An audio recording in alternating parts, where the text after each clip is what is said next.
Éternuer, un réflexe, et on le fait parfois en fermant la bouche ou en se pinçant le nez par souci de discrétion. Pourtant, se retenir d'éternuer est dangereux pour la santé.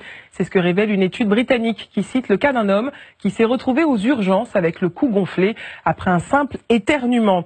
Alors quels sont les dangers? Eh bien, une déchirure de l'arrière de la gorge ou encore des lésions dans les tympans.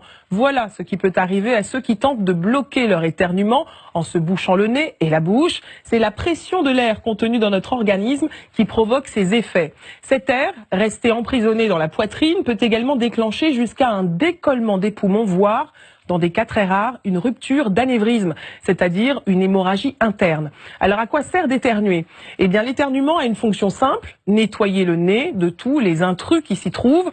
En plus de chasser les particules indésirables, cette expiration brutale d'air redynamise tout le système de circulation du mucus, chargé de piéger les poussières et de les éliminer.